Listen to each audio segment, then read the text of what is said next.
Hello, America. Welcome to the Glenn Beck program.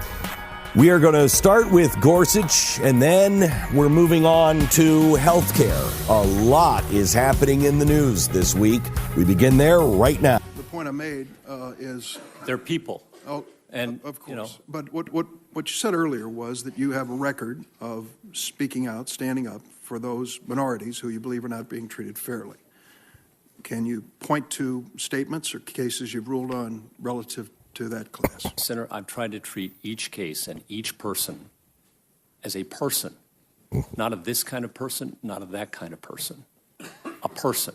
Amen. Equal justice under law. It is a radical promise in the history of mankind. Does that refer to sexual orientation as well? Senator, the Supreme Court of the United States has held that single-sex marriage is protected by the Constitution.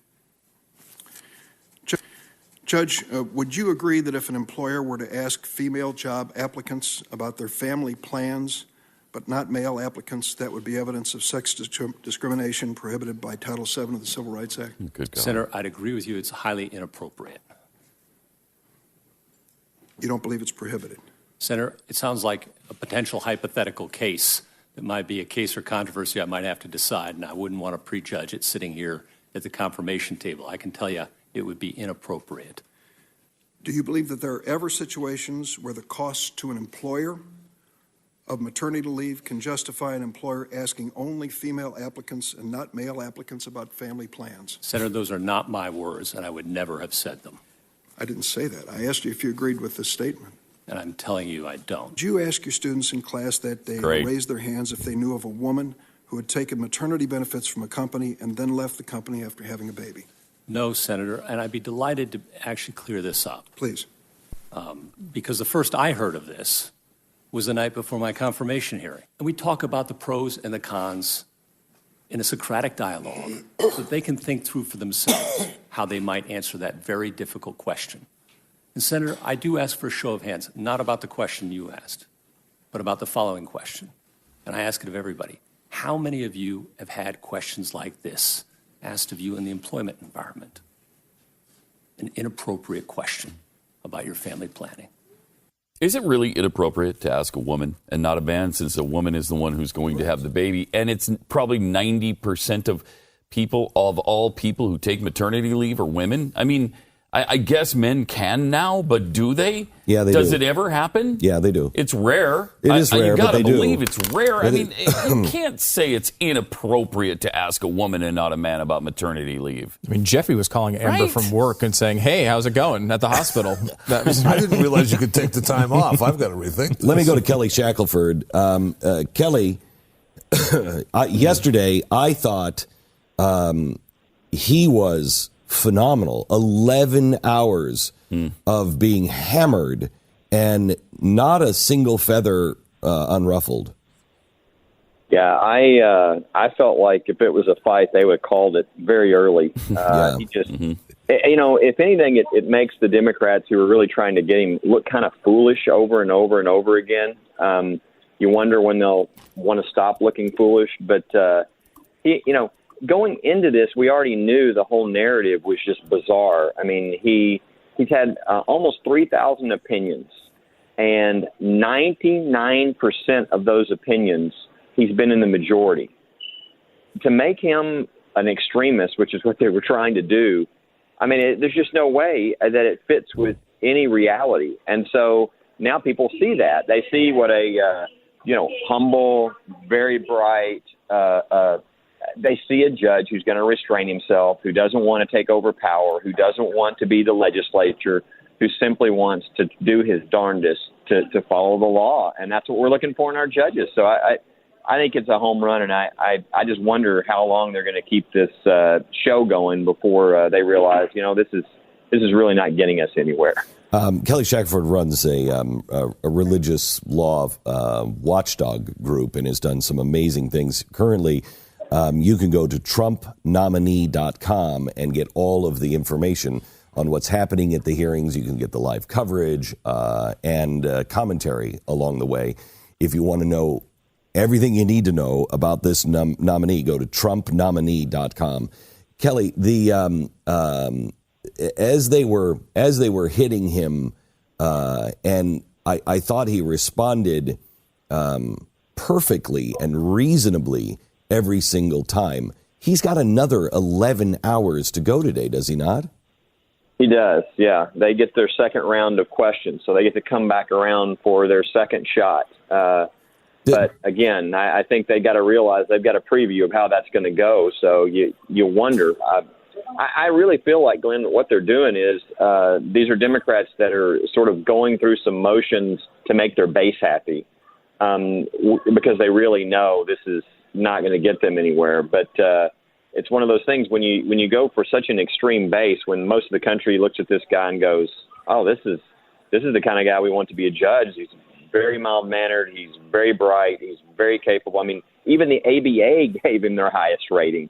That just shows that I don't care who the nominee would be, this would be happening. And it really is sort of blowing their credibility for the next one, in my opinion, because if they're against Gorsuch, they're going to be against anybody Trump picks, no matter really what perspective they come from. It's really, I would imagine that it bothers anybody who plays politics as a game that Trump, had done the whole, Fox News, Russia's definitely spying on us through England, because really the first day and a half of this testimony was eaten up and overshadowed by that. This is really good for the conservatives to see, and I'm not sure this is the thing that everybody's talking about.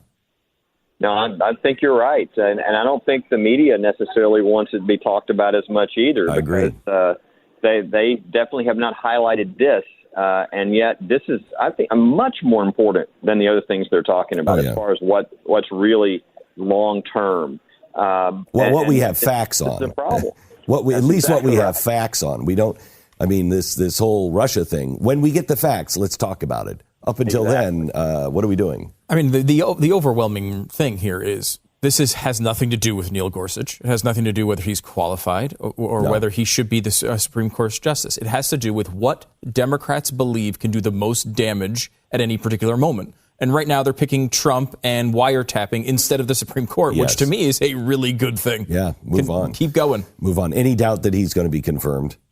Not in my mind, and I think it's going to be soon. I mean, I think it'll be in time to hear arguments in late April, which there are some big cases to be heard in late April. So I think he's going to be on, and he's going to be on the court to decide this travel ban issue, I bet, when it arises as well. So I think he's going to be on quickly, and absent some shocker today, which, again, watching him and how he did yesterday, I think it's very unlikely that any shocker is going to occur. Kelly, can you give me the strongest argument against the travel ban?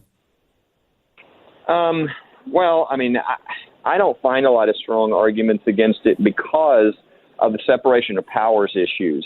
I mean, this is a power that the president has, and you have additionally a congressional statute where Congress said we want the president to have this power. So it's like, you've got two of the three branches of government that really have this power, and then you got the courts coming in to think they can take it over. It's just not a power that they have to do. The arguments they're making are, I mean, one of the main arguments is that these people are being banned solely because of their religion. Well, that's not what the order says. And so what they're doing is they're going back and looking at what candidate Trump said, and they're using that to say, well, that's really his purpose. That's really his motivation. And again, that's not the type of thing that good judges do. Good judges don't go back and try to recreate what they think the motivation of the president of the United States is when it's in writing exactly what he's doing and why. So I think the ultimate problem is going to be the Constitution and where this power resides to make these decisions. And I think there's tremendous deference has to be given to the president when you have both the presidential power and the congressional power in his side. Kelly, thanks a lot. I appreciate it. Thank you. You bet. If you want to follow everything that is happening, go to TrumpNominee.com, TrumpNominee.com. One other thing that happened yesterday that I thought was great. And can I ask you, is there a certain senator from Nebraska that might be angling for a 2020 or 2024 run? I hope so. Yeah, he has just played every card exactly right in the last 2 years, 3 years since he's gotten there. And he had the bright spot yesterday. Listen. My wife also sent me a text a little bit ago and said, and I'm sure she didn't expect me to read it, but how in the world is Gorsuch able to go so many hours at a time without peeing? I won't make you answer, but the SCOTUS bladder is something the whole country stands in awe of. So The SCOTUS you're over bladder. halfway through your 11 hours today. So The SCOTUS bladder. Ben Sass from Nebraska. Yeah, he's solid. There's actually a couple of funny moments throughout this. What was the Reddit thing? Did you see that too? Do you have it, Pat? Yeah, it's this. My family's been texting me throughout this process, asking me to ask questions that they would ask. I asked a few of them, for suggestions, and my son Dallin, a teenager, said, ask him if he would rather fight 100 duck-sized horses or one horse-sized duck. I'd never heard it either. Apparently, it was a question on Reddit a while ago. But anyway, that's where it's going from here. I think you can tell him I'm very rarely at a loss for words. Okay, all right. But you got me. I will tell him a teenager stumped you there. I think you're gonna go duck-sized horses, right? I mean, because you can kind of kick them away. Hang on just a second. Hang on. I was going to go with, this is really the problem, isn't it? That, they have nothing really to talk about, and so they're talking about this. They're wasting everyone's time. And theirs. Blah, blah, blah. But blah, blah, blah. I would go, I think duck-sized horses. 100 is a lot, but a horse-sized duck, you're in serious trouble just one-on-one. Yeah, I'm going for the 100.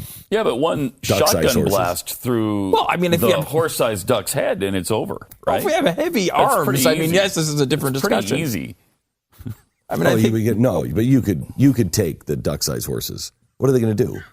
They can't trample you. Yeah, and horses don't have where a duck, if it's got it can peck at you if it's a size of a horse. But there's 100 of them. That's a lot. Right, but what are they going to do? It's a lot. Am I in space? Do I have open space to run, or am I in a room? We don't know that variable. We don't, so I can't answer that question. But you've been in a situation before where you're walking by a pond and there's a flock of, let's say, ducks. Yeah. And you look over there and, but you're not intimidated by them. If you walk in, if you get into a close quarters with just a horse, that could be very intimidating if the horse is aggressive. So here, if you put a giant bill on that horse and that could peck you at any moment, you're really going down a dangerous road there, where with the horse, you feel like with this. Again, I believe we solved this earlier in the week and we can stop talking about it. If you have 100 horses, you have 50 pair of horse roller skates. You tie those horses to your feet. Okay. And they take you wherever you want to go. And with 100, it's like a Borax team. You move Jeffy. I'm just saying. That's ridiculous. Now you took a real conversation, a Supreme Court conversation, and made it ridiculous. And now this. What is outrageous comfort? Outrageous comfort is what you're going to feel when you sleep on a Casper mattress, the perfect mattress engineered for a great night's sleep. Casper mattress, invented with 2 high-tech foams that give you all the support you need and guarantees that you get the best night's sleep ever. It ships for free in a box so small that you're not going to believe it holds a mattress. Trust me on that. It's easy to get to your bedroom.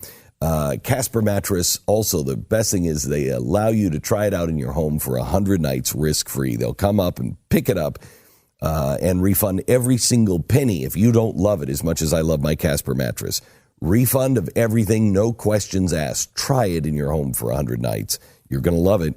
Casper.com. Use the promo code Beck. Get $50 off the purchase of your mattress at Casper.com. Promo code Beck. $50 off. Terms and conditions do apply. Casper.com. Promo code Beck. All the time. This is the first time I've ever noticed it. This is the first time. Where they are showing all of the pilots and I guess they're picking from what's hot, what's not, and so there's all these pilots up that you can watch now. I just watched one episode. Just one episode. They spent $5 billion last year in new programming, so they're probably gonna have some pretty quality.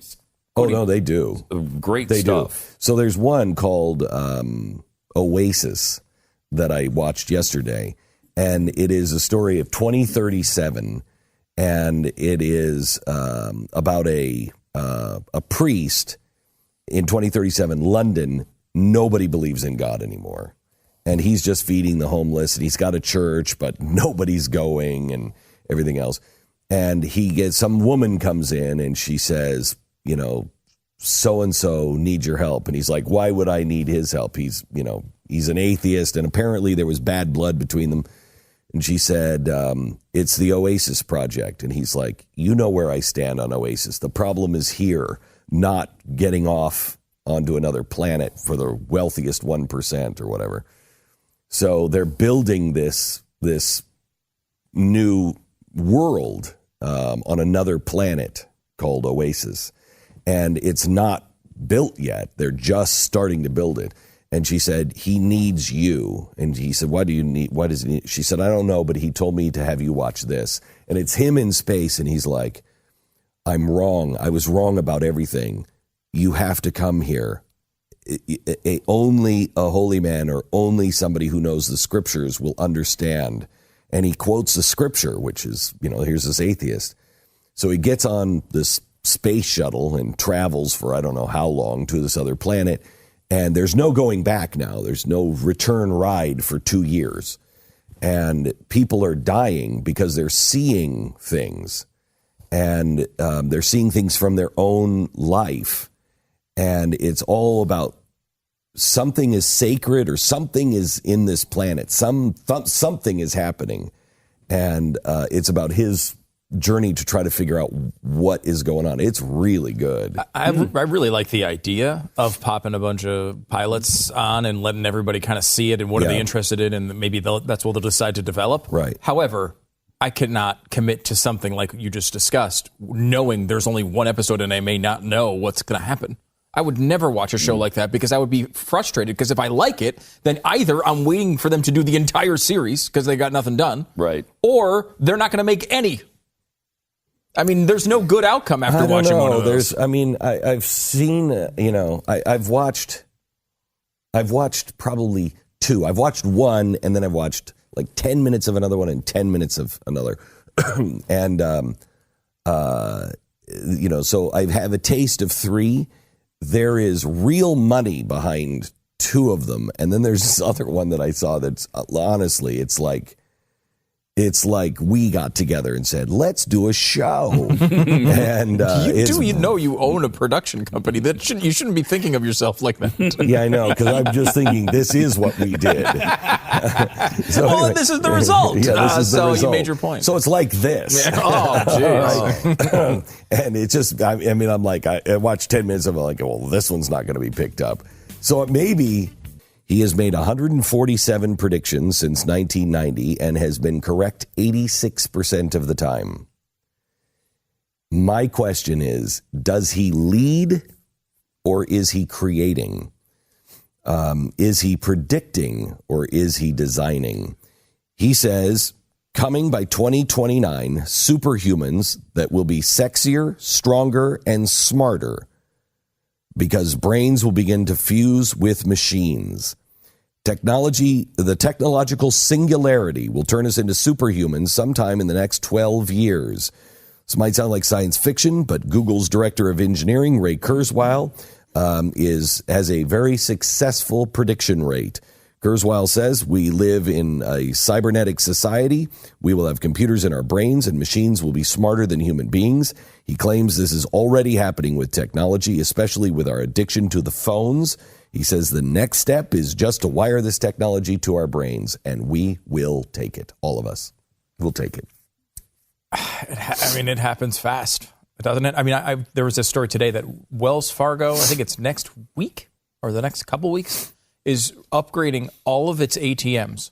So you can go up to the ATM without an ATM card and take cash out. I mean, I get that that's possible. Is it what is it? Ocular? Is it your eye? You will get a code on your phone. So you have a code that only exists on your phone. If I'm understanding it quickly, why not steal my phone? Well, yeah, that'd be pretty easy to do. Yeah, steal my phone and take it up. There's got to be. Well, I've got to have protections built in. Yeah, I got to have protection. But I mean, that's it's coming. here. It's all coming. That's nothing compared to what you're talking about. But that's not that far behind it. No, when Ray first talked to me about this was 2004, and he was way out. He was talking to me about this before, iPhones, and he said at the time, I'm telling you, this is in the mid 90s. Television will be on your phone. Your phone will be the size of a credit card. It will be your phone. It will be your computer. It will be your whole life will be on the phone. And here we are. So now he's saying, think of this, in 13 years, we are closer to this by far. We are closer to this than we are 9/11.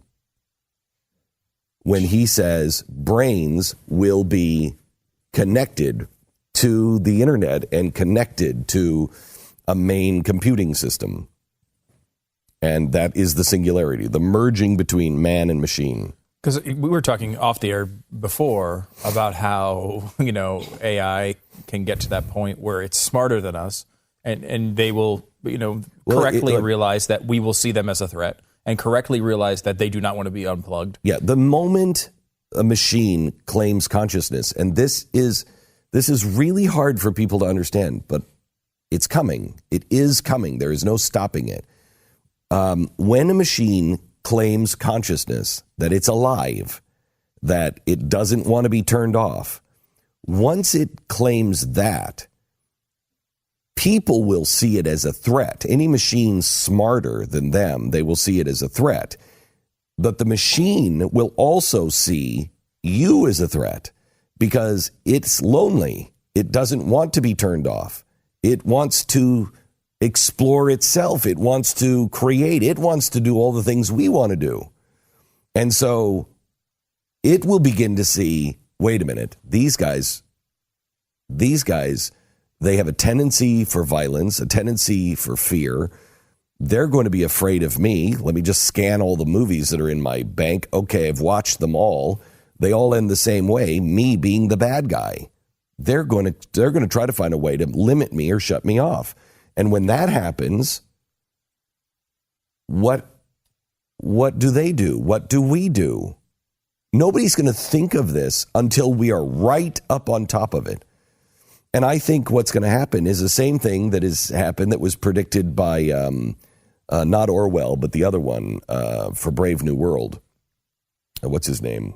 The author, Huxley. Huxley said it's not going to be 1984. It's not going to be some oppressive regime. Huxley said it's just going to come in beautiful things, in pills, and in entertainment, and it's all going to be spooned down your throat. That's what it is. What did Huxtable say? He said we're chocolate pudding. That's what he said. Really? Yeah, it's pretty amazing. That's a great impression. So here's the Trump's a guy from yesterday. He's like, oh wow, I'm glad I wasn't in there with that guy. Yeah, he can knock right. That Cosby was right on the money. But I think will you take if science brings you something that says, Pat, you can upload your memory. I won't implant anything in my body. Nothing. Nope. Mm-mm. That's a shame. I'll show you mine. That's a religious thing. Mm-hmm. Not that kind of an implant. I mean, you've already implanted like silicone enhancement in your breasts, right? Will you take has to be what's happening there, right? Stu, Yes. I come to you and I say, you can connect your brain to the internet, and you will be able to speak French. You'll be able to speak That'd be so great. And that's Mandarin of course how it's going to be Chinese. sold. Absolutely. Right? It's going to be sold that you'll be able to speak all these languages. You want to do all go these over things, to China? No math. Experience it like you've never experienced it before. You'll be able to speak everything. You will know what everything is. You'll be able to outperform in anything. It's hard to believe that's 12 years away. But like it's Isn't already it? Think of 12 years ago, Pat. I know that's true. And that's think true. about, I mean, like, that's 2005. Yeah. YouTube was We've just come a long struggling. way. Facebook. We didn't even have iPhones. no yet. iPhones. Yeah, no. Wasn't it MySpace was still the? Yes. I mean, 2005. Yeah, that's true. I'll say too. You get that. Like we already sort of have what you're talking about, right? Yeah, we do. Like think about a very clunky version of what you just discussed. You plug your mind into the internet and you can all of a sudden speak Chinese. Well, if you go to China right now, you can speak into your phone and then your phone will speak Chinese to the person. International translator. It's basically that already. It's just more efficient and certainly a lot better, I'm sure. So will you take that? I mean, I think the devil's in the details there, maybe, as Pat pointed out, literally.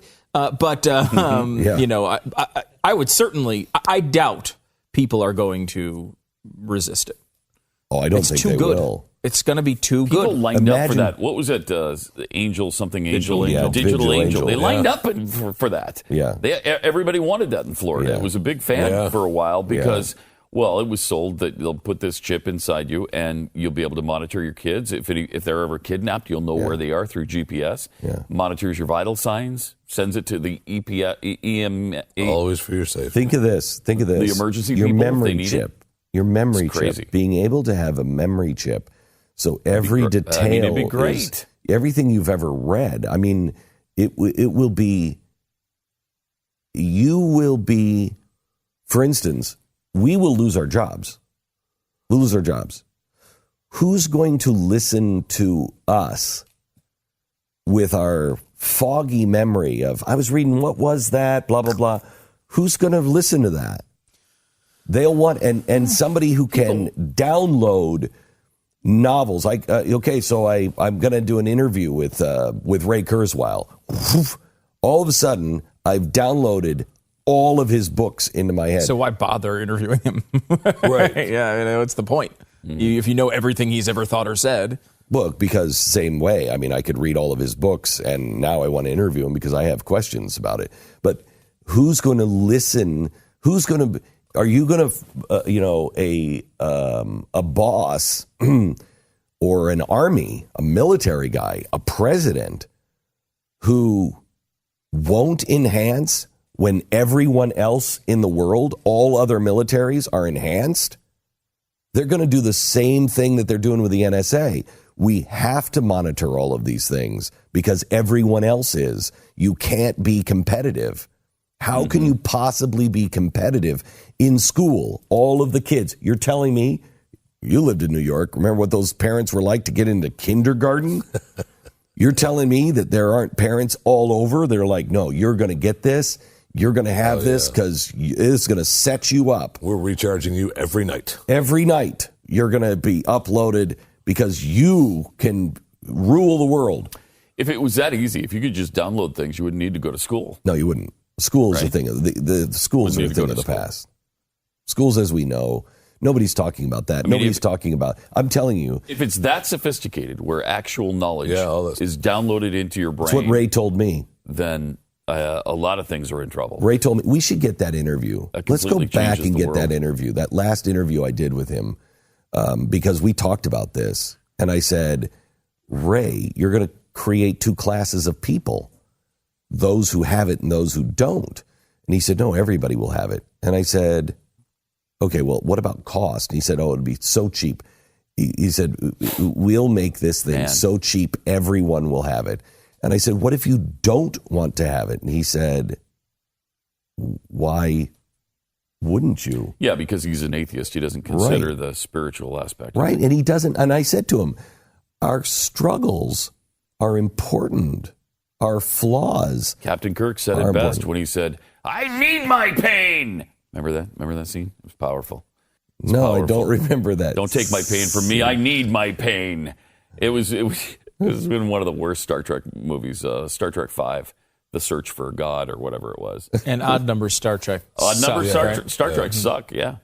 Except for But 3. still, though. 3 was decent. Still, though, words of genius from James T. Kirk. Genius. And you always go for wisdom Yeah. to James T. Kirk. Well, I will tell you that it's right, though. It is right. We do need our pain. We do need our pain. It's part of who we are. I don't know. It's what You makes would us take the us. Matrix, wouldn't you, Stu? Right. So if it's red pill, blue pill, the blue pill, I think, is the one that makes you forget the new knowledge that you have. You go back to sleep, you wake up in your bed, and like as if nothing has happened, and you continue to live in the wonderful Matrix that theoretically could give this perfect life, although it didn't really in the movie. Stu, even dopey Keanu Reeves made the right decision on that. I hope you'll make the right decision. Oh, my God, I'm going blue pill all the way. Screw the red pill. Oh, He's all about the red pill. Once I'm awake, I have to be awake, because then I'd be Oh. like, I've got a burden of responsibility. Don't you dare. Anybody who wakes me up, if we're in the Matrix, you wake me up, I'm pissed. Oh, I'm going blue pill all the way. The guy, you know who I cheer for in the Matrix? The bald guy that tries to kill everyone so he can get back into the Matrix. That's the guy I root for. I mean, and they talk about it too, and this is typical. They were all stupid. happy in those little cocoons. Exactly. Right. They didn't even know. Everything. Seriously. Thank you. Seriously. They created that perfect life, by the way. If this, and stupid humans screwed it up. Zuckerberg has said that there's a, what did he say, 50% chance we're already in the Matrix? Something like that. It was one of those guys said Hawking or one of those guys said 50%. Either the Facebook guy or the astrophysicist, one of the two. One of the two. I will tell you this. If this is the Matrix, I am pissed. Oh, yeah. No kidding. I'm really You pissed. might as doing well a very go. good job. Oh, If this is the Matrix, you might then as well I'm go going to Red live in Bull. the sewers and we'll try to destroy all the machines. Yeah. I'll do that. Let me go to that place where there's no showers and we eat slop every day for meals and no. Yeah, in the no, Matrix, No, if Ted this is the Cruz is wait. president of the United If States. this is the Matrix, then I am going to eat slop every day. But if the Matrix is, an oasis where everything is fantastic, you wake me up, I kill you.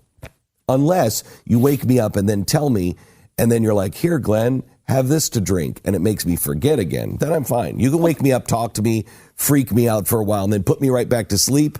But if you ask me for a choice, do you want to go back to sleep? Spiritually, I'm going to have to say no. Glenn, this is the glory of the blue pill. You wake up and you didn't know that you were awake. You wake up in the morning and you didn't know. I will have chosen it. I don't want to choose that. You know what you do is you're just kind of like, oh, yeah, I'm just going to close my eyes, and whatever you do, don't put the blue pill in my hand. And then you close your eyes, and then you take the pill, and hopefully they're smart enough to... colorblind. That's it. Why is everything else in the Matrix so gray? Everything is dirty and gray, but the blue and red pill, bright, shiny, you can see. Can't you make it a little gray so I'm not sure which one it really is? By the way, they're rebooting that, supposedly. They're coming out. They're going to go with another Matrix. And the Wachowskis rumor aren't is part of it, I don't think. not the Wachowski and no Keanu. Seriously. Do you want to be woken up if you're in the Matrix and it's sweet? No. I don't think so. No way. Right? I think most Because that's what's happened to us right now. We woke up to progressivism, and I don't like it. I don't like it either. Wow, if you could unlearn everything that you've learned in the last 10 years, would you? You must unlearn what you have learned. Wow. Wasn't that Yoda that told us that in the first place? You're brilliant again. That was no Bill Cosby impression, but it was okay. I want some chocolate pudding. now this. With everything that's happening in the world, everything from Russia to North Korea. Did you see North Korea fired a missile? Yeah. Another one. Yeah. They're talking about a first strike. And, I'm starting to think preempt. Let me tell you something. I don't know what's coming, but man, the world is on edge. It's very unpredictable. And catastrophic events do happen. Be prepared. Right now, this week, My Patriot Supply giving away their 1 week food supply for $19.95. Units with a $19.95 price are limited, so think about that price, $19.95 for food that lasts a week up to 25 years. Every member of your family needs one of these. Act now, be prepared. From hackers to hurricanes, 800-856-2325. Preparewithglenn.com, 800-856-2325, 800-856-2325. Preparewithglenn.com. Thomas, how are you, sir? I am doing great. It's a tale of two chambers today here on Capitol Hill. I bet it is. In one chamber, you've got Neil Gorsuch doing a great job on his confirmation hearings, and Trump looks like a hero because he listened to conservatives and took advice on a Supreme Court nominee. Mm-hmm. In the other chamber, you've got this dumpster fire that we're calling Obamacare Light, where Trump listened to the swamp creatures, and he's taken a hit in his popularity and trying to get people to vote for something that's not good. He's really come out strongly and said, if you vote against it, you'll lose your reelection. Yeah, well, he's got the zeal for the deal, and that's okay, but this is a bad deal. Yeah. And the phone calls to my office are 275 opposed to this bill and 4 supporting it. That's widespread. Congressman, the other thing is the Republicans, the GOP yesterday, just tweaked the provision to crack down on illegal immigrants getting this health care coverage, right? They took that provision out of the bill. So they've even done more than the Democrats kind of did with this particular thing, because the Democrats kept telling us, no, illegal aliens will not be a part of this. And now, as they tried to stop that from happening, it was taken out. Well, they made another small tweak that when people find out about it are not going to be happy, which is if you're a veteran and you could go to the VA, but you don't go to the VA, the tweak they made last night says you can't get the health care subsidies that everybody else gets when they go into the individual market. Oh, my gosh. What are they thinking? What is this? Some of the changes they make, they say, are because of the so-called bird bath. And, what the hell is that? Rule. What's the bird bath? Like to drown a lot of these birds. I call it the hogwash. But it's the bird rule in the Senate that's supposed to make the bill, ecumenical or amenable to the parliamentarian. But I think they're just using it as an excuse to keep the things that they want for the insurance lobby and to take out the things the insurance lobby doesn't want. We're talking to Congressman Thomas Massey. Congressman, let me be a cynic here for just a moment. I was looking at the count from, I think CNN has a whip count on this bill. And I think you can lose, 21, is it? That's right. 21 votes. And the way they had it broken down was like they had lost 19, and there were 7 who were leaning no. And man, does it not look to me like this thing's going to line up and they're going to somehow get this through by 1 vote.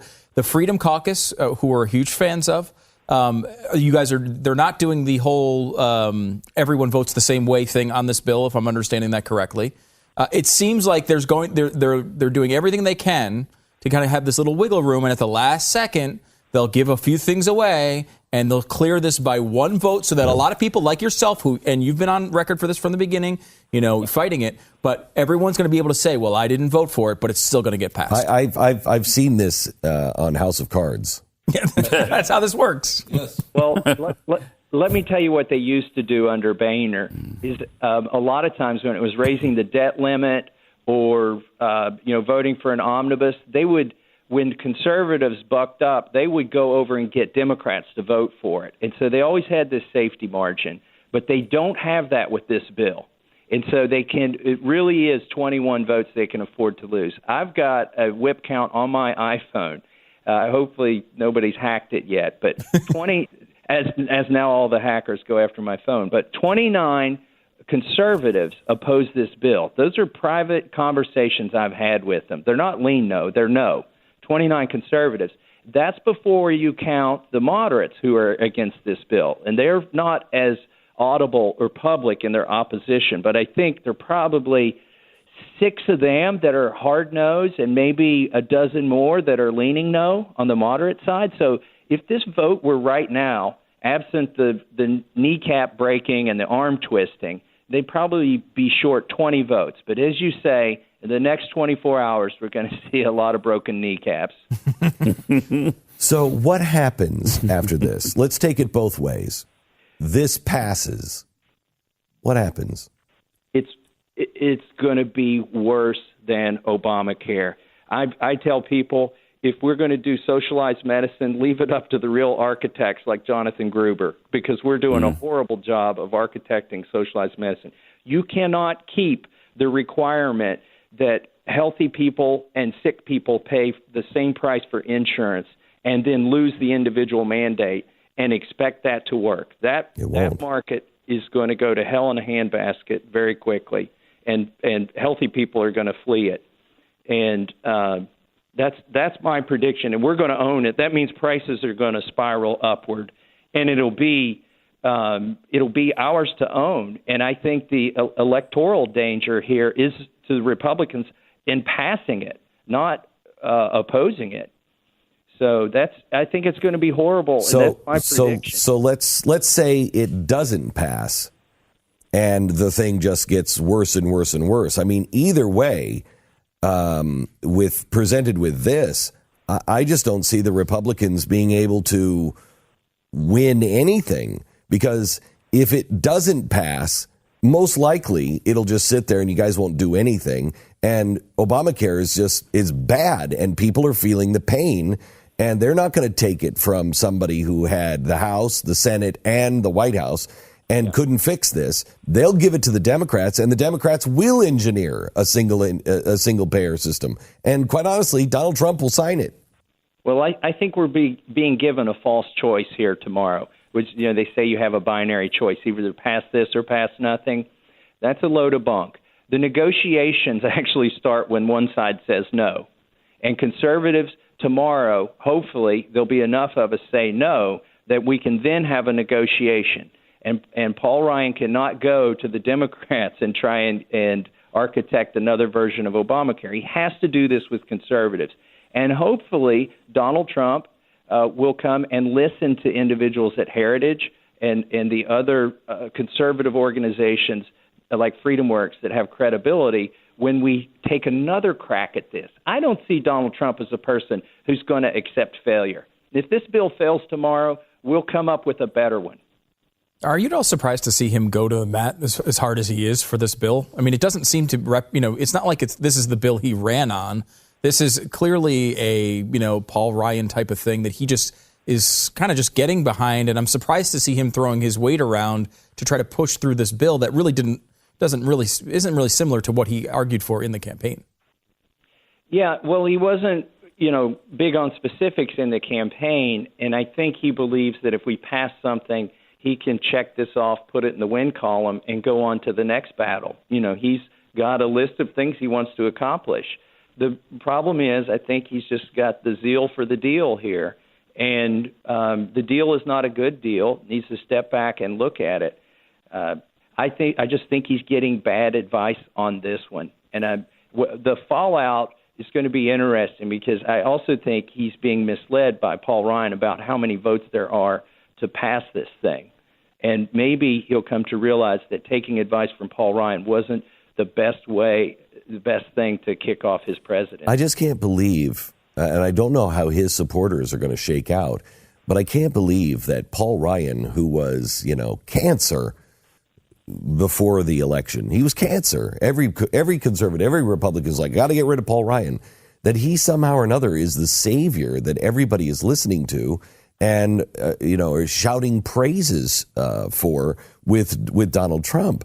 And I don't know how it's going to shake out, because Donald Trump did say he was going to make sure everybody got covered. You want it to go the opposite way than what he does. This is this awful middle ground that we're negotiating. But I don't know how his voters are going to handle it, because half of his people wanted, Paul Ryan and everybody out, and half of his people wanted more health care from the government. Well, maybe the silver lining in this is that when Trump moves on to tax reform or immigration that he's promised, or taking care of the veterans, he will listen to somebody other than Paul Ryan after Paul Ryan drags him through this debacle. And hopefully the American people don't get dragged through it. Hopefully this bill fails and they don't have to be subjected to this experiment in Donald Trump listening to the swamp and coming up with policy. Hopefully he'll listen to those voices from the outside like he did so well with Neil Gorsuch. I will tell you that the stock market priced in, you're seeing the stock market cave, the stock market priced in a repeal of Obamacare. they priced in tax cuts. They're now saying that the tax cuts are going to be a lot lower than they thought. And the stock market is on thin ice now because they had priced in all these things, and it doesn't look like some of these things are going to happen. Does the financial situation worry you at all? Yeah, let me tell you something that's false that's being repeated on Capitol Hill. They're saying that this stuff has to happen like clockwork, and if we don't do health care reform, we can't do tax reform. That's absolutely false. If you go back and look at how the Democrats implemented Obamacare, they did a reconciliation bill literally a week after they did Obamacare so that they could fix it. And they included student loans in that. Mm-hmm. You could put whatever you want in reconciliation. You can double up and put more than one thing in it. It doesn't have to be health care in this reconciliation bill. Tax reform can still happen. It is not linked to this debacle of a health care bill that we're calling Obamacare Light. Representative Thomas Massie, thanks so much, and thanks for your leadership on this. We're counting on you guys to do the right thing and actually return us to a free market, which would be very, very nice. Well, thank you, Glenn. It's called the walk of shame here in Congress. When somebody votes one way, and then before the vote closes, they twist their arm and get them to walk down to the counter and turn in a different voting card. Hopefully, we won't see too many conservatives take that walk of shame tomorrow. Are you feeling the pressure? I mean, how much pressure is on these guys? Well, Trump was in Kentucky day before yesterday in my state, and the week before that, Pence was there. And, Donald Trump was giving rides to Kentucky congressmen on Air Force One. But I noted I haven't even gotten a ride on Amtrak One yet. So wow. I think the pressure is on the other members who they think are more likely to switch. Are you concerned that that Trump does not forget who was against him?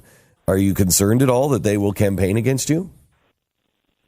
That's not really a concern for me. I've had so many people here in D.C. It would be ironic if he joins the swamp creatures and goes after conservatives back in their districts. But I don't think that's going to happen. I think when this is all said and done, he may be more upset with Reince Priebus and Paul Ryan than he is with the people that supported him in his election, frankly. Thomas Massie, thank you very much. Appreciate it. Now getting to the right mortgage, whether you're buying or refinancing, is far too important to leave to an amateur or to leave to somebody who is taking money, gets kickbacks from the bank. You need a salary-based mortgage consultant that is dedicated to make your smartest mortgage decisions that you possibly can, that all align with your unique financial goals, whatever they might be. That's what you will get at American Financing. Straightforward, effortless mortgage experience. Mortgages are really, really tough, and we look at them, I think, all wrong. We look at them as, I hope the bank gives me this loan. The bank isn't giving you a loan. The bank is selling you a loan. They have to convince you. They have to come up with what is good for you. But we don't look at it that way because the mortgage consultants all work for the bank. You're going in and you think that mortgage consultant is on your side. They're not. They're getting paid by the bank. It's not that way at American Financing. They're all on salary. Nobody's getting any kind of kickbacks from the bank. You can pre-qualify in 10 minutes, close in as fast as 10 days. It's the reason they have an A rating with a Better Business Bureau. Call their new number right now if you're tired of paying outrageous rental rates, you're ready to buy, or you want to refinance. 800-906-2440, 800-906-2440, or AmericanFinancing.net. American Financing, NMLS 182334, www.nmlsconsumeraccess.org. Last Friday, Tanya said to me... Well, it's second greatest after Angola. She said to me, I have a really bad toothache. She said, I don't know, maybe, I can't. It's not really coming from my tooth, though. I'm not sure. And it got worse. And then it started moving up side of her face. And by Sunday, it was blinding pain, and it was in her head. Oof. And... and it would come and go. It would be like gone. And then it would come back, roaring back to where she couldn't function. And I said, honey, first thing you have to do, first thing Monday, you got to go to the dentist and just check, see if it's a toothache. And so she went to the dentist, and the dentist said, you're fine. Just take some ibuprofen and watch it for a few days. Call your doctor. So she called me back, and I said, no, don't do that. You've taken ibuprofen. This is blinding pain. So she called our doctor, and the doctor said, okay, well, let me take a look at you, blah, blah, blah. And I said, honey, I want you to go see a neurologist today. Let's go see a neurologist today. By 6:00 on Friday night, she was sitting in a neurologist's office getting a diagnosis. And I have to tell you, if I were in Canada, I sat in that office and I actually said a prayer. Thank you, Lord, for having us here in America. Thank you for the blessings of this. If she were in Canada, she wouldn't have even seen the dentist, let alone a neurologist. Well, in 6 to 12 weeks, she would have. Yes. And maybe up to 6 months. And when it's you, we all say, so they got the problem taken care of, though? She's okay? Yeah, she's going in for some more testing. They think they know what it is. It's a pretty nasty nerve problem. And it's not her teeth? No, it's not. It's I can't remember the name of it, but it's the nerve that kind of controls the pain in your head and your face. Yeah. Wow.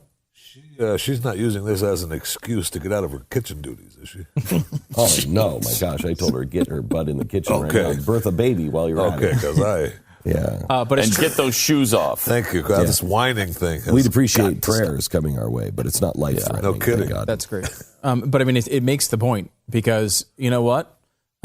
Everyone in Canada has health insurance. They're all insured. Yeah, sure you can, in the middle of this debate when they're saying, "Oh, these millions of people are going to go off in health insurance." What does that mean if your insurance leads to multiple months of waiting before an appointment for something serious? Who cares if you have health insurance at that point? Yeah.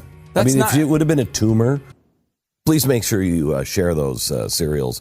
You can find them at glennbeck.com/cereals. I don't know who writes those, but it's absolute genius. Right. I mean, absolute unadulterated. I'm not sure who writes them either. Genius. But I will tell you that somebody could watch that or listen to that and say, oh, look, you're comparing. Didn't it seem when you saw Sandra Fluck at the end talking about the horrors of her friend? So petty. I mean, doesn't that just, really, perspective Yes. is just so important. Yeah, as we're so out of whack. If we really could come together on the big things like this, if the women's organizations of the world were saying, look, America is not perfect and we got some things we want to work on. We want to work on this. Can we all work together on helping stop what's happening to women over in the Middle East? I would absolutely be so much more willing to talk about anything that's happening here. And you've proven that by your efforts on behalf of the Christians in the Middle East. We're trying to get everybody, can we at least agree on this? Or slavery victims. Sex Slavery. Yeah. But remember, I went to GLAAD and asked them, could we unite? This is right after Putin declared, that homosexuality was a mental disorder and you couldn't have a driver's license and everything else. And I went to GLAAD in New York and said, let's stand. Hey, we can all agree that's crazy. That's crazy. Let's stand together on that. No. Because they were worried about the bakers and the cakes here in the United States. And I said, look, we can argue about that all you want, but they're throwing homosexuals off of buildings in the Middle East, and they're taking the driver's license away from homosexuals in Russia. Why don't we make an impact on that one? Yeah, but what if somebody has to cross the street to get a cake, and that'd be bad. Seriously. That'd be bad. Well, the Sandra Fluck thing is a great example of that. I mean, at one point she says the consequence of what she's talking about there is that the woman, when she was trying to get her birth control, felt powerless. Yeah. What a weird thing to complain Really about weird. in this world. A feeling of powerlessness? You're talking about people who really feel like they have no power, considering their heart's not beating, or they've been raped 1,000,000 times, and they go to prison for being raped. And you compare that to feeling powerless because when you go to buy birth control, you find out that it's not on your health insurance plan. When you can go to Planned Parenthood and get it for free. You can go, or you can go to Walmart and get the pill for $4 a month. And you can get a condom for 20 cents. I mean, we did the math on that in one of these when she said it cost her $3,000 for birth control. If you just use condoms, I mean, that's 15,000 sexual events that you could have on $3,000. And again, now we're not to the point of it's not birth control; it's their chosen type of birth control, Right. which might be different than their chosen less type expensive in their chosen place at the chosen price. Right. And it's crazy. has to be paid for by somebody else. Just perspective. Perspective is the Just word. perspective. There's so much good we can do together. Please share that cereal with all the people that you know. glennbeck.com/cereals. Now this spring, give your home the simplest makeover ever. And I will tell you that is true. Last year, decided to put curtains up in our bedroom and totally gave the bedroom a completely new look and really didn't disrupt life at all. This year, I've decided that I wanted to paint the walls in my house. What would somebody just come over to my house and slap me if I ever say something like that again? It has been like thank you, Jeffy. It's been like 6 weeks of our house totally turned upside down. You want to make a difference an easy way without upturning everything? Just fix what's happening to the windows.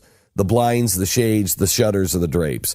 Every order gets free shipping. Their customer service is the best, and it will transform any room. Now through April 4th, buy 3 blinds and get the 4th blind free when you go to Blinds.com and use the promo code Beck. Blinds.com, promo code Beck. Get your 4th blind free. 3 blinds, get the 4th one free. Blinds.com, promo code Beck. And this is something that Stu brought to my attention. A couple of weeks ago, you saw a TED Talk. Yeah, and it's an amazing story of someone in the Westboro Baptist Church who kind of comes through, and we should go through the whole story. But it shows that at times we don't want to talk to people. We think, well, we can't reason with them because they're on the other side of some political argument or a family disagreement or whatever it is.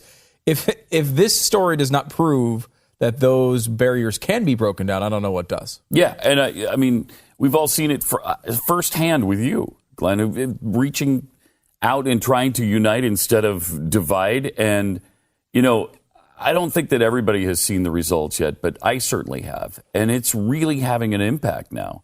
And this is an incredible story of polarization. You can't get any more radical than Westboro Baptist I think this Church, is why right? this is such a good story because we always hear from our side, you're never going to get the left on board with this. This is unilateral disarmament. Give up. Stop doing this. And you hear that also from the left will say that about the right. They're all just whack jobs, crazy people. You're never going to be able to. No. There is a path, and it's a really simple path. And Megan Phelps Roper talked about it in her TED Talk, which we're going to get to here in a second.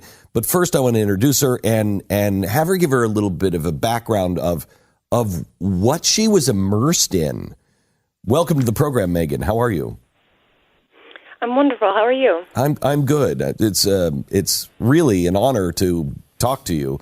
We're big fans of what you said in your TED Talk, especially from where you started. In a church that is more than a little tough. Yeah, absolutely. I grew up at the Westboro Baptist Church, and my family, the church is almost entirely my family, so around 80%. There's only 80 or so people in the church, and about 80% are people. My grandfather is the one who founded the church, and my mother was the de facto spokesperson for a long time. And I grew up on the picket line. Yeah, you actually held those hate-filled signs at funerals and other places, right? When you were a kid. Yeah. Yeah, absolutely. It started out just as at a protest at a local park, and it sort of really expanded from there. As soon as my grandfather was a very aggressive, kind of hostile personality. So when people started to come out to counter protest, everybody who was against us became a target. And eventually, so what started out as being a protest against gay people became we were protesting against other Christians and Jews, and it expanded rapidly until literally everyone outside of our church became a target. And so it was basically I was marinating in this ideology of everybody is against us, we are against everybody because they're all against the scriptures, and memorizing chapter and verse why they're wrong and why they're headed for hell, and it's our duty to go out and warn them.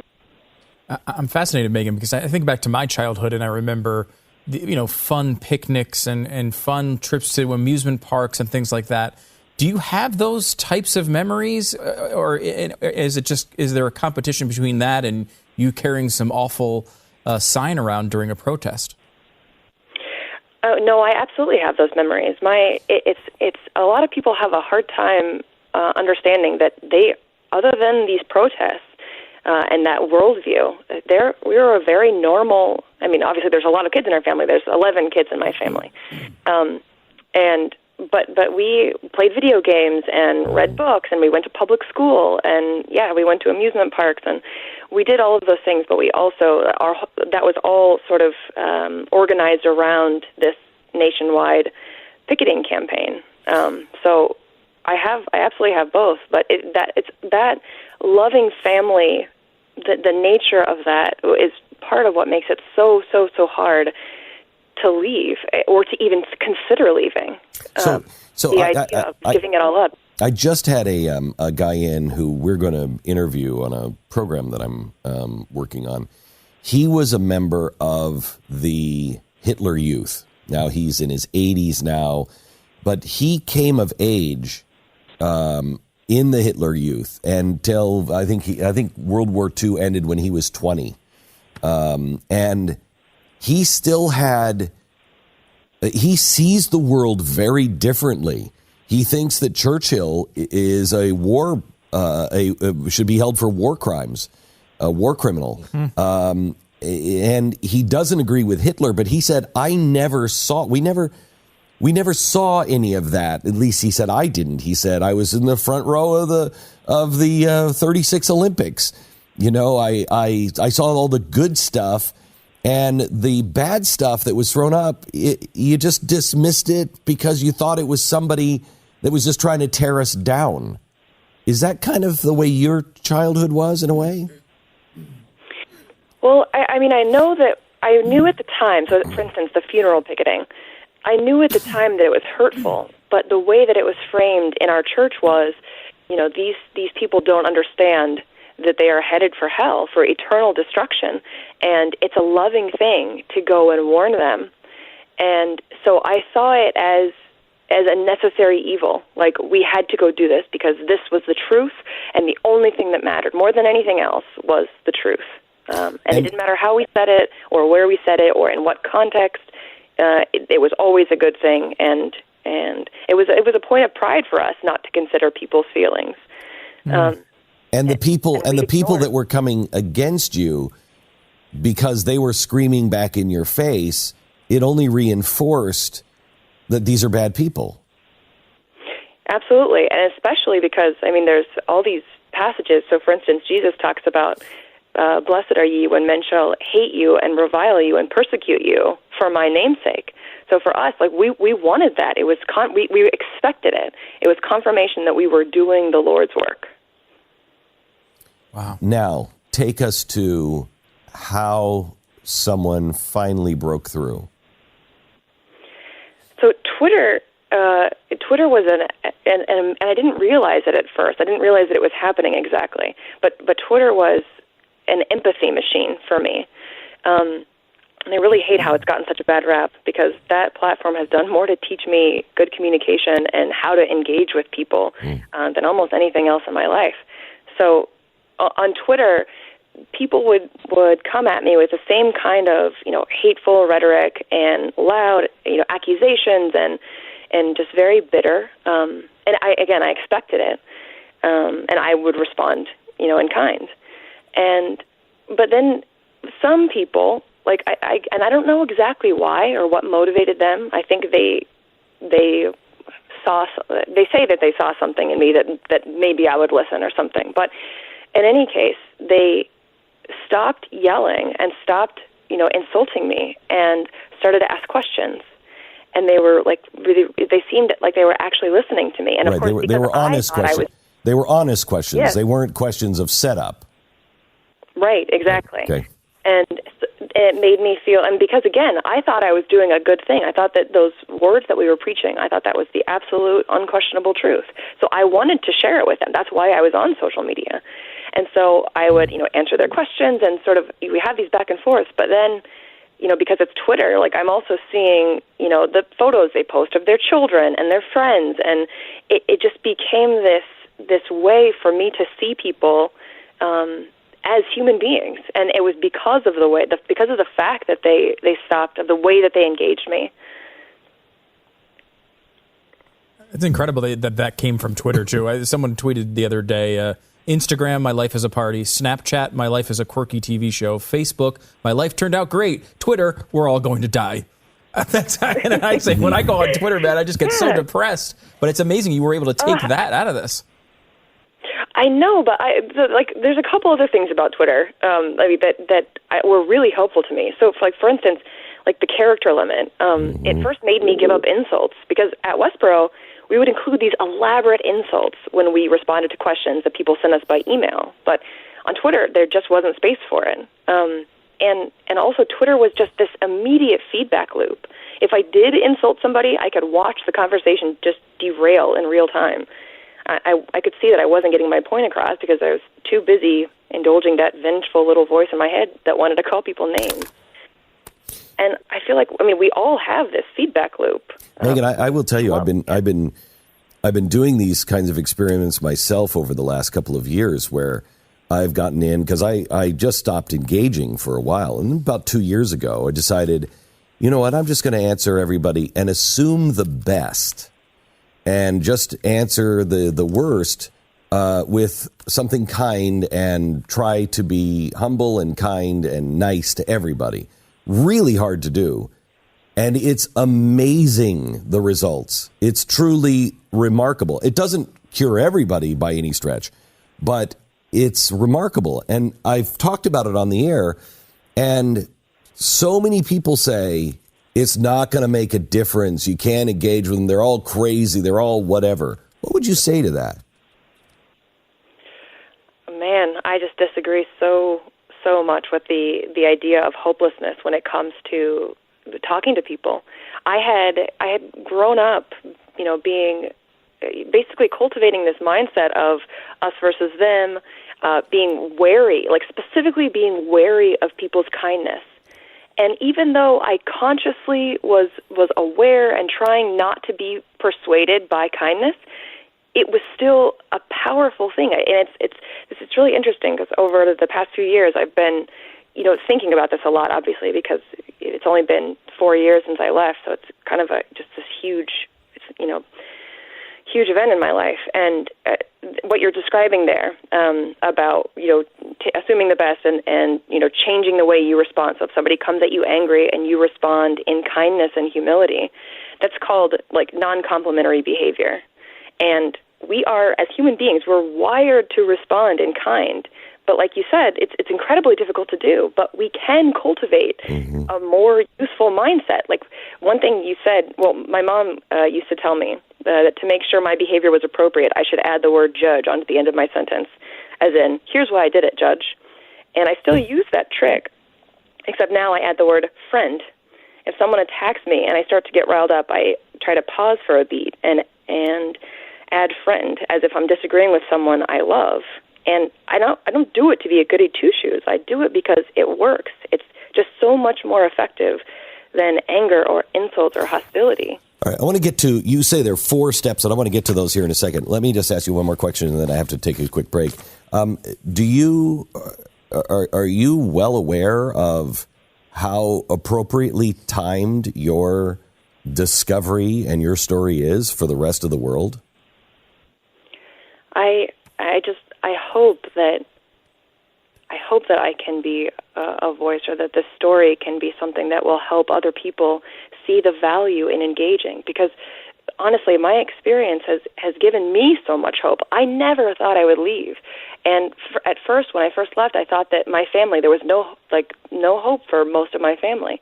I don't believe that anymore. And I'm still reaching out to them. I'm still trying to convince them to see things other ways. And if there's hope for me, if I changed, I think that there's a lot of hope. I know the political climate is so polarized right now, but I can't help but feel so hopeful. Megan Phelps Roper, she'll continue with us here in just a second. You need to hear what her solution is. It's really a 4-step process, and it's really pretty easy.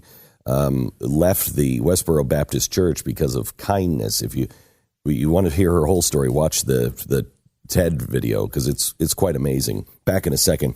Booking travel is not a fun process. Navigating the multiple sites to find the best deals, it becomes stressful. The average businessman will spend over 80 minutes online trying to compare and find the best price and the best hotel.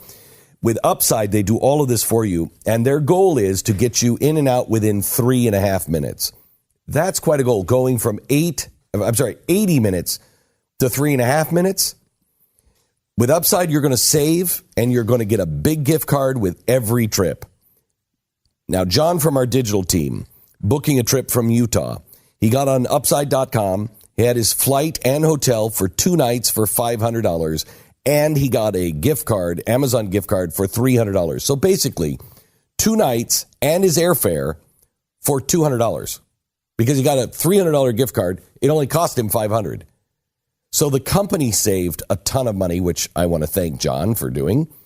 And he gets the reward because I only paid $200 or $500 for something that would have cost me over $1,000 easy.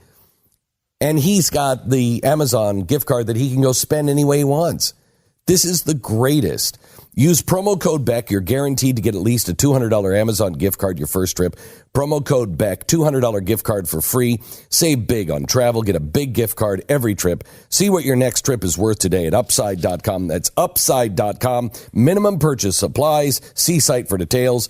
Upside.com. Some people were mowed down on a bridge, maybe some stabbings. We'll get you some more information as it begins to come in. Megan Phelps Roper is a former member of the Westboro Baptist Church, where people were kind to her and started to talk to her. And she says, this really works. And, you could be in the cult of a political party. And I think this works. I think we need this across all lines in the world right now. Megan, you did a TED Talk. You said there are 4 tips on how to talk to people who you disagree with. Yes, exactly. Do you want me to tell them to you? Yeah, sure. So the first one is, I think it's really important. Don't assume bad intent. It's so easy to look at. Westboro is such an easy example. They've got these neon signs. It was so clearly obvious to everyone that we were hateful and evil and awful people. But underneath it was well-intentioned people trying to do what they believed was right. And so it's really easy to look at the surface and assume the worst of people, assume you understand where they're coming from. But that almost immediately cuts you off from really understanding what they're about. So it's one of the reasons why I've tried to cut the word evil out of my lexicon, because we use that too often, and we use it about people. And I really think most people have great intent. Donald Trump, Barack Obama, you can disagree with either one of them, but neither one of them think they're doing evil. They think they're doing the right thing. You just don't see it that way. Exactly. I think the very few, maybe sociopaths or psychopaths or, people, and even then, Right. People who are deliberately doing wrong, I think they're very, very, very few and far between. Yes, right. And that doesn't mean you have to go along with it, but if you say to them or their followers, your guy is evil, they stop listening to you. Right, exactly. And you stop asking questions to get to the bottom of it, which is the second point, is that asking questions helps you bridge the gap between your point of view and theirs. It helps you understand where they're coming from, actually, and it also signals to the people that you're talking to that you're actually listening to them. And that is a huge benefit to the dialogue, because they no longer, they don't want to yell at you. They see that you want to understand, so they're much more willing to engage. So the second point is ask questions. And it matters that they're honest questions, not set-up questions. Not a question where I know you're going to say one thing so I can give you the scripture quote or whatever. She's a Phelps, so she was part of the founding family of the Westboro Baptist Church, and she got online and started making friends with people who were friendly to her, not just yelling at her all the time. And she said there are 4 things that if you really want to change people's minds, 4 ways of engaging people so that real conversations can take place. The first one is don't assume bad intent. Instead, assume good or neutral intent. The second, ask questions as opposed to accusing. Ask honest questions. It'll help people let them know that they've been heard, and quite often this is all that people want. The third is stay calm. Welcome back to the program, Megan. Explain stay calm. So this one is really difficult because the natural inclination is always to respond the way that somebody is speaking to you. So when somebody comes at you with hostility, the instinct is to be defensive and to respond with hostility. But that just brings the conversation to an end quickly.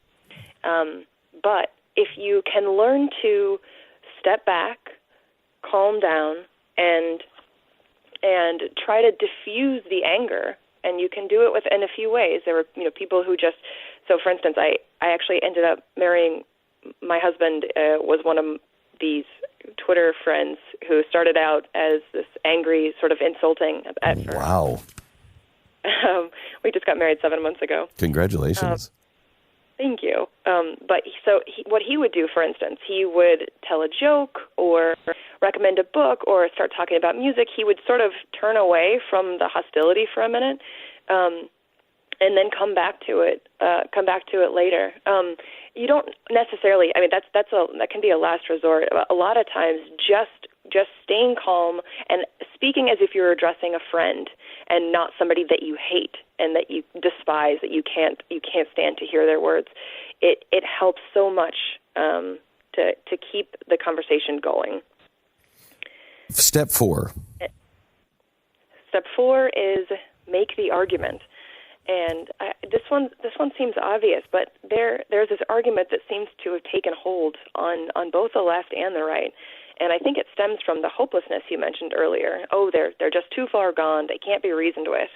But where does that lead us? It leaves us at loggerheads, deadlocked, and no one wants to be there.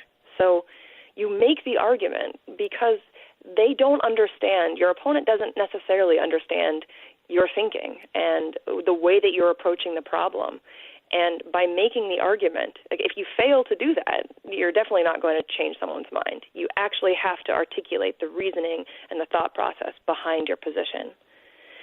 And there's actually a 5th point that I would have included if I had enough time. Should I tell you now? Yeah, go. We're breaking news here. The 5th point in Megan Phelps' TED Talk. Go ahead. It's take heart. Changing hearts and minds is incremental work, and it takes patience and persistence, and you're not going to see results necessarily immediately, not right away, but we can't give up.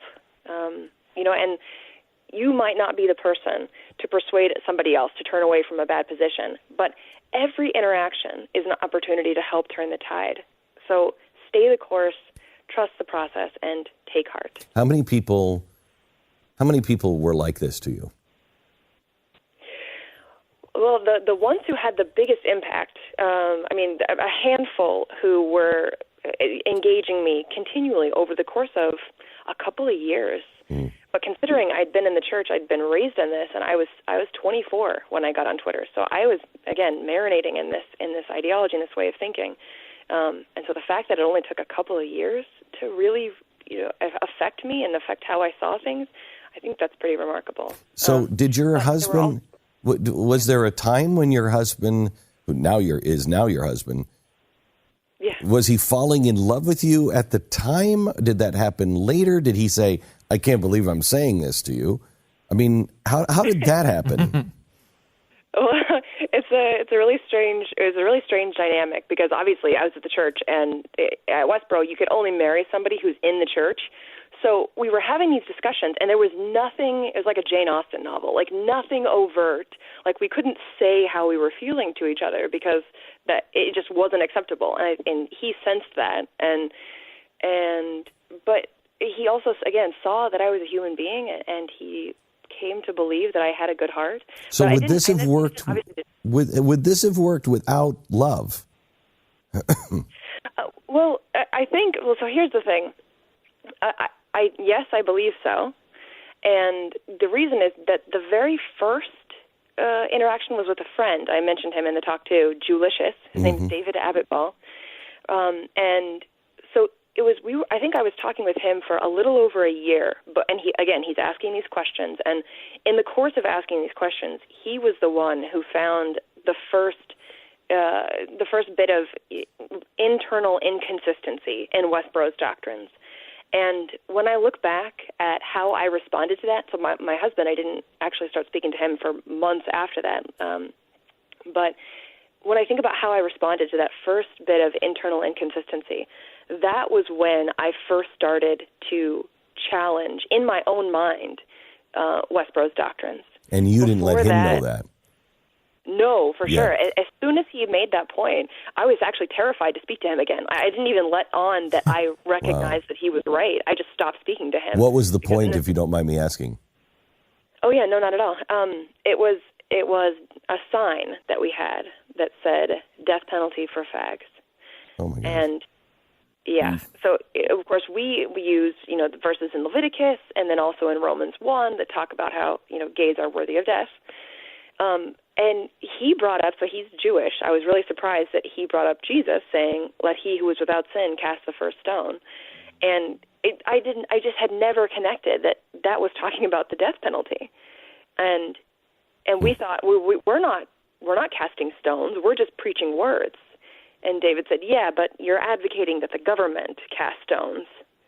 And so when I brought that point to other members of the church, the response was just to double down. They never addressed the passage that that contradicted us. They just reiterated the passages that supported us. And so that was the first time that, and the way that I reconciled it in my own mind was I just stopped holding the sign because I didn't know how to defend it anymore, and I didn't believe it. Did they tell you to stop talking to these people? I don't think people quite realized how much. I mean, they knew I was very active on Twitter, but I don't think they realized how much it was affecting the way that I was thinking. And I honestly didn't understand it either, because in my mind, I was I think I was in denial about it because at the church, you are not supposed to be impacted by other people. You are not supposed to be anything but preaching to them. You're not supposed to really, care. I was going to say care about them. It's a very strange dynamic, but I was in denial about it, and I think that definitely helped it seem to others as if it wasn't really having an impact on me also. Is anybody in your family speaking with you? Do you have a relationship with anybody anymore in the family? Not anybody in the church, no. But there has been, over the last decade or so, about 20 or so people who have either left or been kicked out of Westboro. And my brother actually, was the morning of my high school graduation. He's a year and a half older than me. We woke up and went downstairs, and all of his stuff was gone. And so I didn't get to speak with him for the 8.5 years between when he left and when I left. But now we're really good friends, and He's wonderful. What was he thrown out for? No, he left, actually. Oh, he left on his own. Okay. Yeah, at 19. Yeah, he also had scriptural objections to some things, and also just the extreme. He objected to the extreme level of control, because everybody in the church, we all lived within 2 blocks or so of one another, and did everything together, and were not obviously developing relationships with people outside, but the level of control is really, really, really extreme. Do they? Do you think this will just die out as the family dies out, or? I'm actually, I thought about this. My sister and I would talk about this, about how could the church end in a way that didn't just destroy everybody, on the inside. There's still about the same level of membership as there has been, because a few new converts have joined, and then of course my generation is now they're having kids, but there's not many. What kind of people join? What kind of people join this? They really believe it? The newcomers that came in, were they? It's one thing to be raised in it, but to be converted as an adult, decent people. Wow. Yeah. So honestly, I've speculated about this too. So for instance, my dad joined the church long before the picketing started. He was only 16 at the time, and his family wasn't. His mom had been divorced, and I don't think he was attracted to the love and unity and connection, I think, in my family, in the Phelps family, and I think that's a draw for some people, and it really lends credence to the idea that they're doing what they're doing out of love, out of good intentions, and again, some people just, I think, are drawn to the sense of the idea of having all the answers and knowing for sure what you believe and how you're supposed to live. That was such a powerful thing. And when I left and realized, I don't have that anymore. I don't have that sense of, it's a very comforting sense of certainty and, nuance and questions and an uncertainty are a lot more difficult to deal with. So I think some people are attracted to that part of the church too. Next time they're out protesting, what should people do? I think engaging at protests is actually not a very effective thing, because they're on picket lines. They are already in these attack, defend mindsets. I think the internet is a much, Twitter. There's a lot of them on Twitter now. I think that's a more effective way of engaging. But if you do see them, and if you are moved to go and speak to them, just remember that responding with yelling and name calling, all those things, it just reinforces what they already believe. It's adding to their certainty that they're doing the right thing. It is really it's really great to talk to you. Megan Phelps Roper, you can find her at Megan Phelps. It's her Twitter handle, at Megan Phelps. Really great to talk to you, and thank you for sharing this. And I think you have an important voice that needs to be heard. And I will say, Megan, would you confirm this? Because we got the 5th point out of you, we are 25% better than your TED Talk. Yeah, for sure. Okay. Megan, can we ask you, can we pay you an offhanded compliment? Stu wanted to say this. We said it in the break. It's weird because it is exactly what we're talking about. We don't know each other. We don't talk to each other. We look at people in the Westboro Baptist Church and think that their kids just must be dumb as a box of rocks and just oatmeal. Every answer is oatmeal.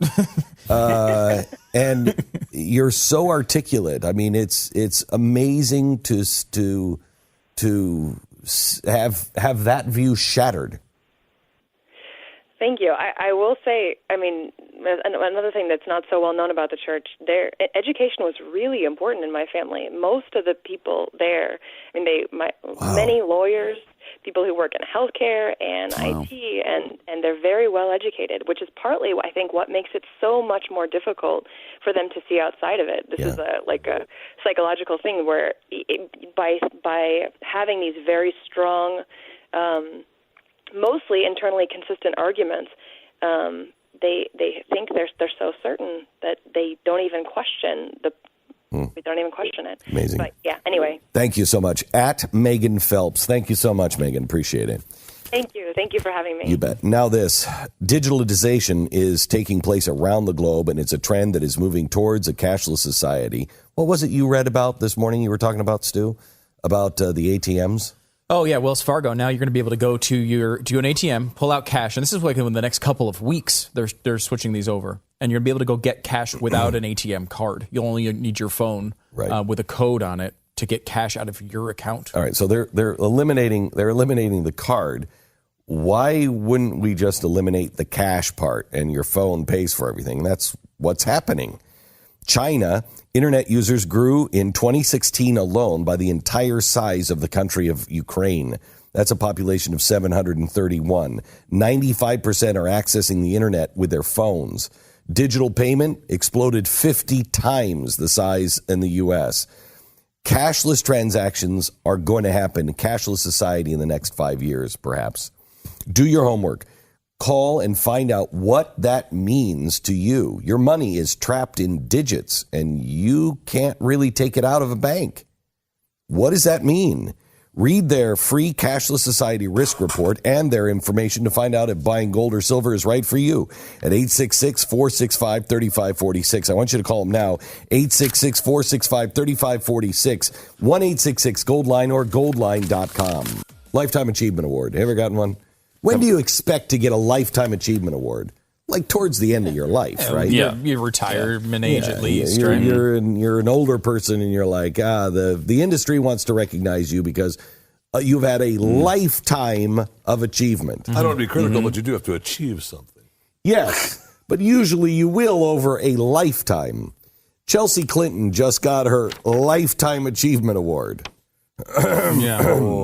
Well, it's about humanitarian work.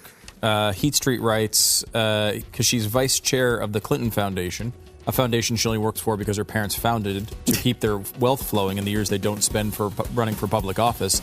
Her other endeavors, authoring books that don't sell, being snarky on Twitter, and serving on the board of several large-scale tech firms operated by major Democratic donors, were oddly left out of her official biography. But congratulations on her lifetime achievement.